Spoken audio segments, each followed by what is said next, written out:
put apples to apples, you just look at them, on an image, it's really hard to tell what you're Yeah. really getting. And so our whole thing is the best materials under the hood as possible. My personal name is attached to all this. And so I'm now like, okay, let me do the best I possibly can so I don't have to, frankly, hear from you in 5 years. Why did my Right. sofa fall apart? And Yeah, you're happy forever and you tell your friends and that sort of for thing. sure. So let me show you some sofas. I'm going to show you a Venice here. Okay. I'll walk through some of the design details and then Okay. I'll carry you through the rest of the showroom and we can discuss it after. Yeah, great. This is the Venice sofa. This is in leather, right? And you can see it's got a little bit of waviness. We call these butt marks. It's from sitting in. In the leather, we have to make it a little softer so that you can sit down into it. If not, you sit on top of it like a balloon. This is a very traditional modern sofa these days. The seat depth isn't so much that it's definitely not considered a extra deep sofa. I'm comfortable. I am 5'8". I weigh 190 pounds. So you can see my sink in here, where it lands on my shoulders. This would be considered a relatively cozy sofa, right? Mhm.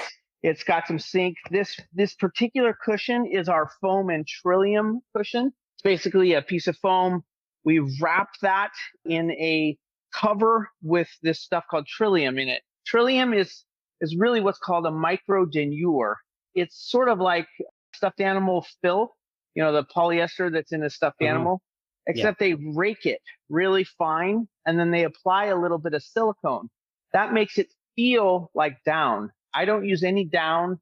I don't like the bird thing, kind of grosses me out. And then also down feathers kind of break down quickly. They're great as a comforter, right? Sits on top, your jacket, down jackets, anything that sits on top of you is great. But once you start to apply weight to feathers, they break and then you lose that push power that I was talking about earlier. So I use Trillium. I think it's a better product and I think it lasts a little bit longer. Got it. As for the design details of this particular sofa, it's got all these rounded edges, right? We call this a waterfall cushion. There's no top stitch here, no boxing. So the seat cushions are rounded. Everything about this particular sofa is about these kind of curves that come around here, the piping and all that. Kind of shows you. I'll show you behind this sofa as well. When you were thinking of your sofa, how modern were you thinking that you wanted to be? Are you looking for a more hip, modern sofa, or are you thinking a more classical type look? I think because we have so many other items in all of our rooms that are a little bit more classic and rustic, that we like the contrast between like a modern sofa and some of the accoutrements being a little bit more rustic. So definitely more modern than not. Okay, so more on your interior is more eclectic, like kind of eclectic modernism. Yeah, and it's also like we like the clean angles of a sofa. Like we want it to not necessarily be so mushy and soft. Like the sharp, clean corners are important. Well, this sofa might be too clean. This is the Palo Alto. If you'll notice, each one of the collections on our site is named after a California city, and that kind of has a little bit of a meaning to it. This particular sofa, when I was raising a lot of money for my last company, I was sitting in these venture capitalist firms, and I noticed this sort of kind of structured sofa and everything. So we named this one Palo Alto. This particular sofa has on one side, I've got a foam and trillium cushion. This type of sofa is not necessarily cozy. It has the side arms and the back pillows are attached. So it's great for an OCD kind of thing, but I wouldn't call this a cozy, living room, kids, all that, unless you really want that clean line. I don't know that this would be right. But I'm showing you this because of the cushion packages. On one side, I have the foam and trillium, and on the other side, I have our structured cushion. Now, this particular cushion is a little bit bouncy. It has springs inside. It's a spring insert, just like the foam would be, but it's a bunch of coiled springs. We wrap that in a Dacron sheets, like kind of this soft, fluffy stuff that gives it a little bit more shape to it. It's a little bouncy, but this cushion will last a long, long time. This is what I would call a 13-year cushion. I make it in a softer version as well, and I'll show you that in a minute, called the California Cush. It's got the same springs in it, just a softer feel. Might be good. That's what I would recommend for you and your family in the end. Okay. So you can see here, it's just a really clean line sofa. This is our Sacramento sofa. Sacramento is a little bit more traditional. The city is a little bit more traditional. I've got on one side here, I've got the foam and Trillium. Over here, you can see I am sitting relatively upright. Sacramento has a reasonable seat depth, but it has a higher seat height, and the pitch is also relatively flat. This sofa is, a little bit more conversational. It's a little bit more traditional looking. Right, I'll show you the side. And I offer this in all the cushion packages, of course. Over here, people love this when they want a easy sofa to get out of. It's much more upright. It's springy. This will last a long time. And the great thing about this is that there's no maintenance, right? You see a little bit of puddling over there. So you have to do a little zhuzhing. And then over here, it's just nothing. So could be a good option, but I think this might be too traditional for your home. Now this is Big Sur. There's two options here on this particular sofa. We do this in a standard. It's sort of like an extra deep. The cushion, this is more scaled like an RH sofa, which fits great into a big living room where you have that depth. That's why people love those sofas. And RH in particular, they've got these, big, beautiful homes, and they need a sofa that has just a little bit more overall depth to it to look good in the room. However, a super deep sofa isn't necessarily more comfortable, especially if you're on the shorter end. It could work for you, 5'10", something like that. That's up to, well, you could go up as high as you wanted, but I would say that you would probably fit this. You'd have a little bit of recline. It doesn't fit me. I'm only 2 inches shorter. It doesn't fit me. Over here, I actually put a moving blanket behind the pillow to kind of simulate what 2 inches shorter does. And I don't know if you'll be able to see this or not, but my depth here, I'm much more upright. I'm no longer reclined.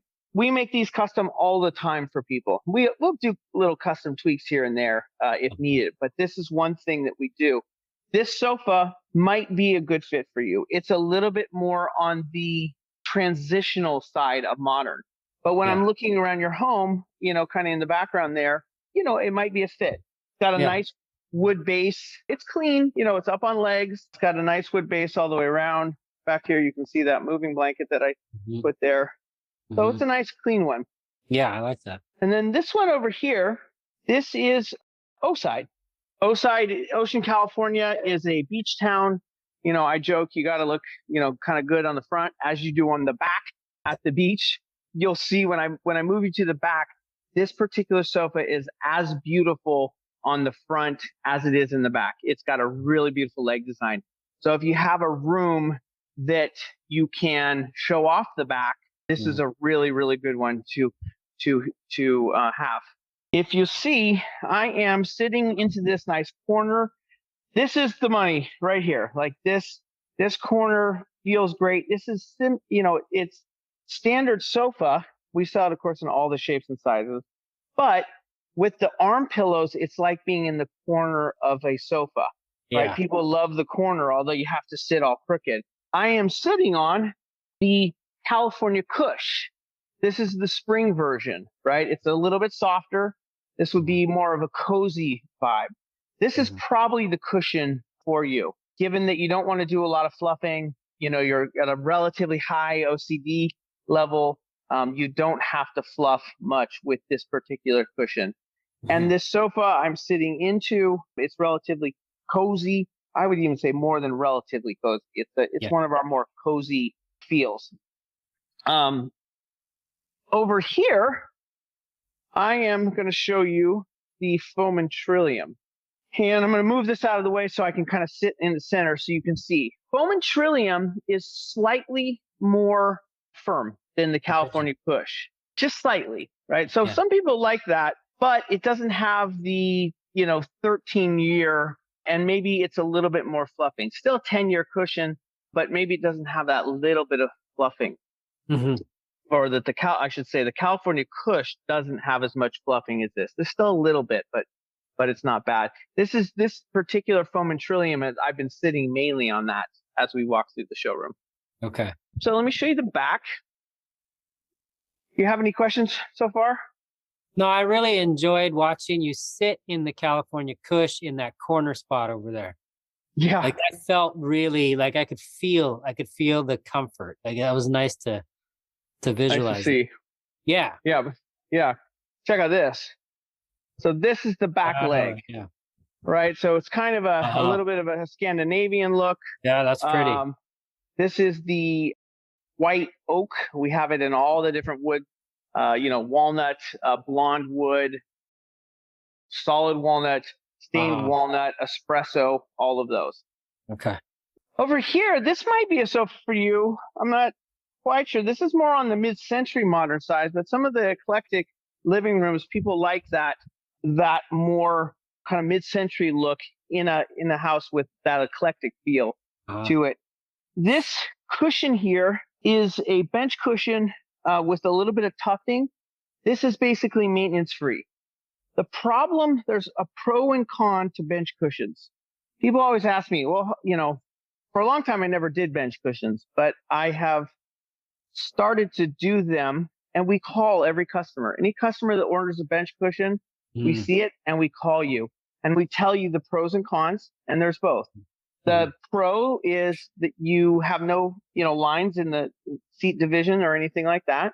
That's kind of nice. You can sit anywhere without feeling like you're sitting on the crack. It does have a clean look, but it only has a clean look with fluffing and zhuzhing. Because the cushion is so long, we can't control the fabric. And so you really are going to end up with butt puddling, and it almost kind of goes against the look, that clean look that you were going for. That's the reason why we call people. We let them know, here's what's going to happen with that cushion. There's nothing we can do. When you sit down in the cushion, it kind of comes down. Then the foam kind of comes back up. The fabric is stretched, and that stretching is what leaves that butt puddling. And because it's so long, I can't oversize my cushion insert to kind of take up for that stretch. If I were to, you'd end up with this, U-shaped or moon-shaped cushion that flares up on both sides. My kind of thought on this is to kind of give you a best of both worlds. With this a little bit of tufting, we can actually control the cushion. This is a relatively deep sofa, right? And it's got a really soft back. And so the idea was to firm up the seat, soften up the back to make you kind of trick you into feeling cozy, and then give you a reasonably tall arm. So it's kind of a blend of that modernist look, but a little bit classic. Okay. And then last but not least, this is not called Frisco. Over here is the structured cushion. You'll see it's a little bouncy. With the structured cushion on the not called Frisco, it makes the seat height feel a little higher because you're not sinking down in. This is like a TV room watching sofa. Got the clean arms. It can be in the front of the house as well. It's low and modern. So it has some design to it. But in general, this is a great all around, pleaser. This sofa works really, really well when I have couples that are at two different heights or massive weight differences. Men tend to what I call man sit, right? We sit down like this, we lean our head back, and we click, on the TV. Yeah. Right? Yeah. Women tend to curl up like a snake with their legs kind of underneath them. The main reason why they do that is because their sofas are too high, right? They're shorter typically, and they don't, well, not in your case, but typically, yeah, right?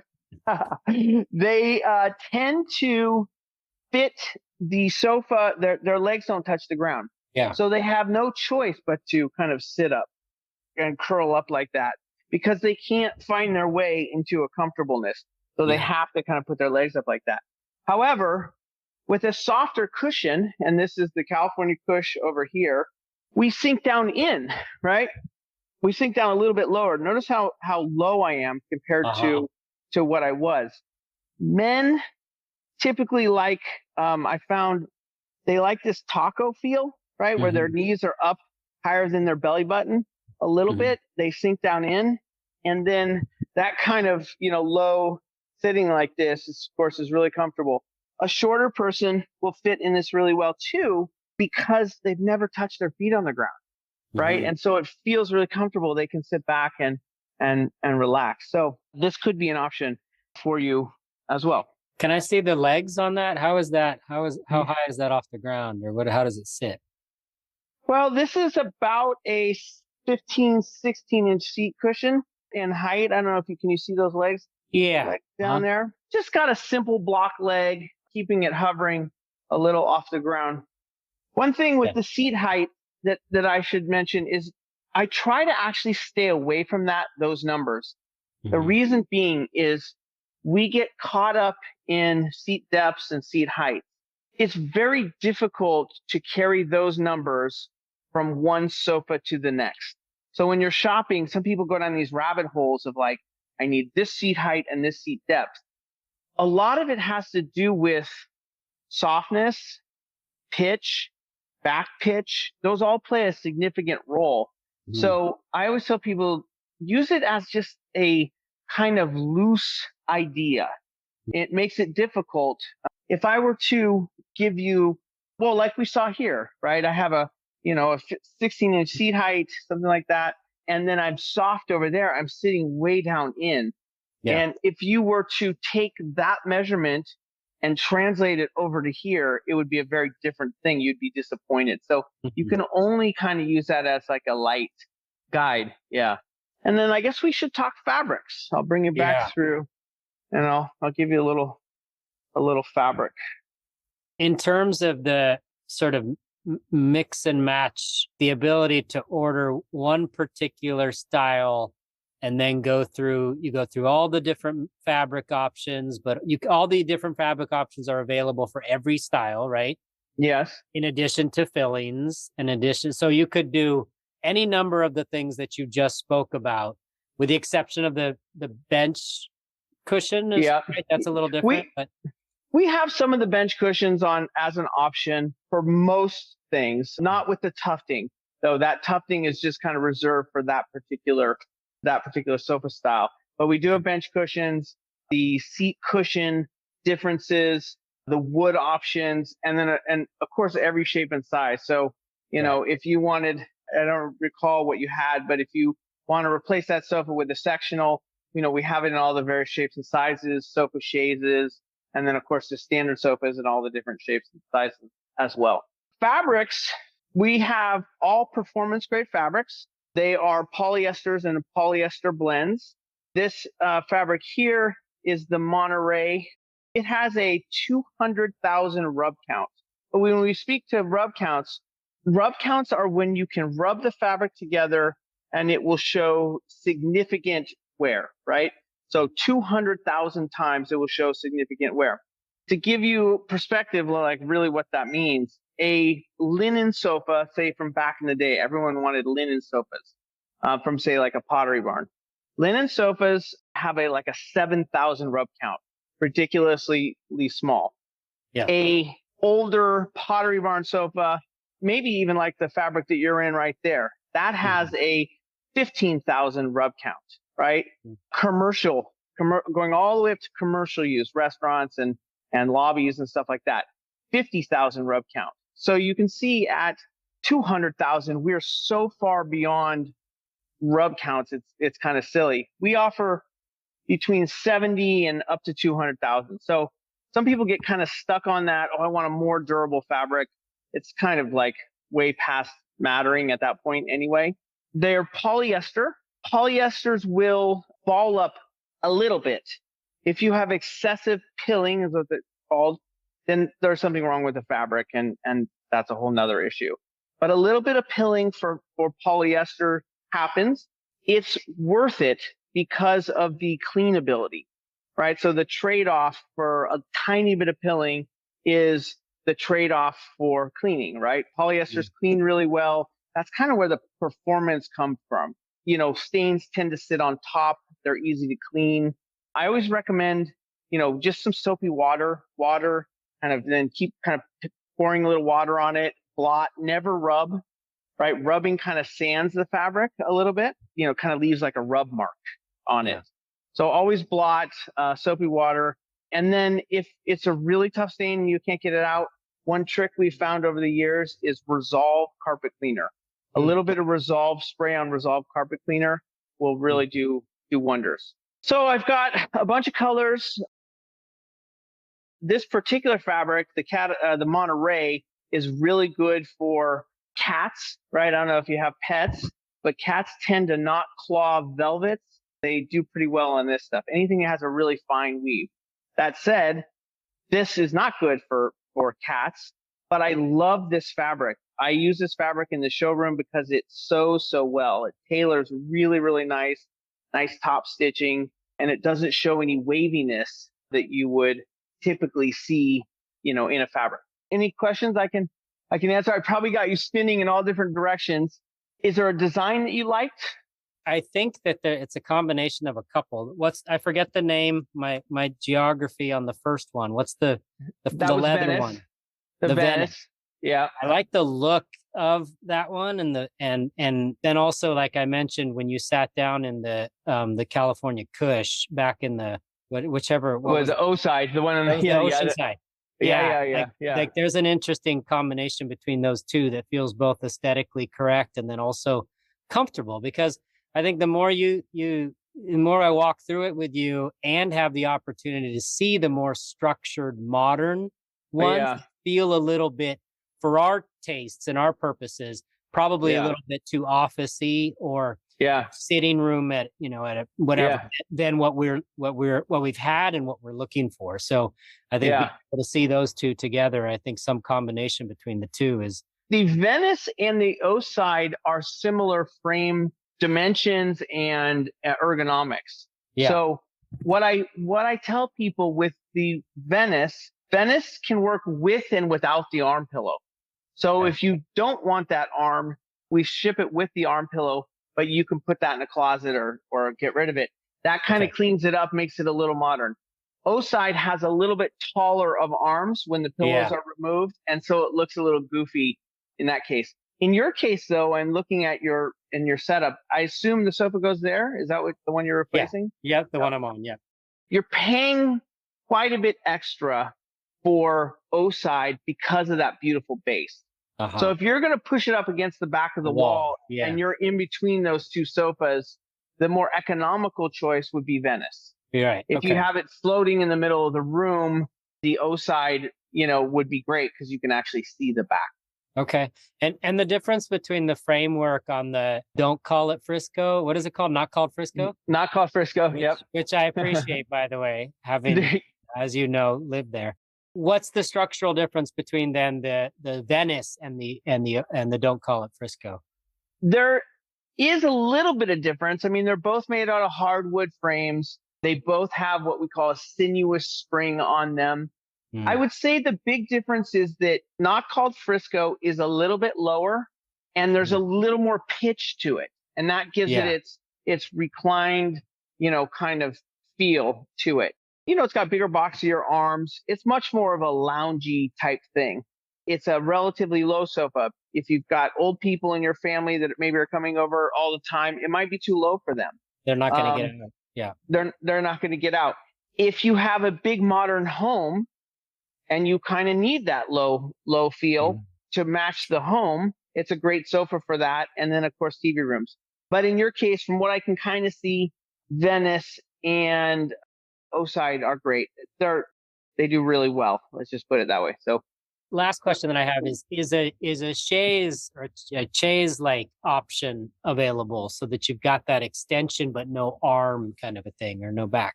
Yeah, but let me show you something that's maybe even cooler. The chaise we have the chaise.